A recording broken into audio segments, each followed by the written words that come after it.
So I'm at the store with a little free time on my hands, and when I have this free time, I start thinking about things. And I think I have some answers, or at least all the variables. And tell me what you think about this. So I posted this on my community tab about why are we slow walking aid to Ukraine. Now I recognize that that's an assumption that we are slow walking aid to Ukraine, and I stand by that. I think that that's a fair statement. Some of you challenged me about that. Some of you also challenged me about the idea that you didn't say anything about Congress and they held it up for 7 months. I did, and I asked you to write your congressman many times. I asked you to write the speaker many times. That was terrible what the Republicans did. But right now, the Republicans don't factor into this. The commander in chief, that's the president of the United States, is the sole decision maker that can allow the Ukrainians to have the green light to do what they need to do. So it's all about Biden. And by the way, I'm not making a case for Trump. I'm not making a case for Harris. That's not the issue. Will Harris be a continuation of Biden's slow walking but still supporting? Probably. Will Trump? I don't see the evidence that he would be helpful, in spite of what Trump supporters say about how this never would have happened with Trump. I'm not getting into the politics of this. Okay.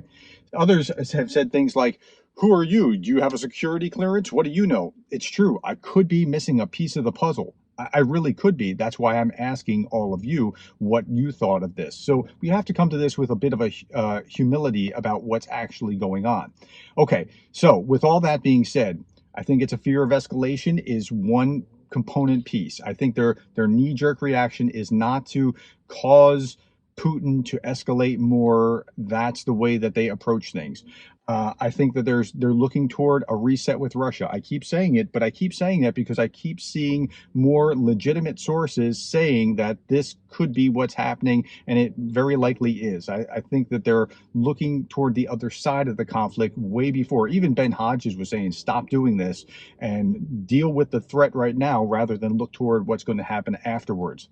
Now, here are the other things with the question that I asked. Other people answered elections. I said, elections, don't you want to win before the election or show that you are winning so that it supports it? So it's not so much that they don't want to show that they're winning, they just don't want to upset potential people who might think that we're moving toward greater escalation, if I'm reading this correctly. So that's why, so that's it's a little disingenuous, because then on the other side of it, if you do allow it, if on Wednesday after the Tuesday election in November, you allow them to have all the restrictions, then you're just kind of hiding what you want to do. But okay, it is politics, and we understand that. Okay, fear of a Russian collapse. That's another big one that's come up, and I think that there's something legitimate to that. If they push Russia too hard and it actually collapses, I don't want Russia to collapse and become some apocalyptic movie. I want them to hold together in such a way that Ukrainians can get their children back. And then now here's one that I think is also possible. The goal is actually not to help Ukraine win. It's to reduce Russia and wear Russia down so they're less of a geopolitical threat.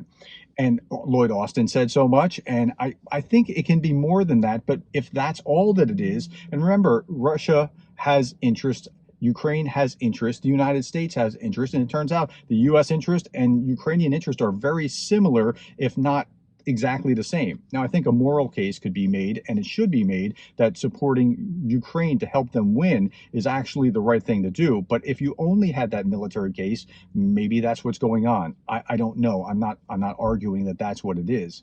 Okay. So, but the reality is that we haven't allowed Ukraine to use the things that we have given them in order to prosecute the war fully. And that's just where we are, and it's undeniable that that's where we are. So that's the fact matter. And what is the reason why? I don't know. It could be any of those variables. I'm trying to make sense of it because you'd think you'd want them to win sooner than later, but okay. So we're not allowing it, and the result of not allowing it is effectively we've created a shield over Russian bases and Russian assets within Russia, from our missiles and our um, ammunition, and it's a really terrible thing to watch. Okay, that's what I've thought through so far. Tell me what I'm missing. I still feel like I'm missing some piece of the puzzle, but I've at least fleshed all that out with your help, and I thank you for that.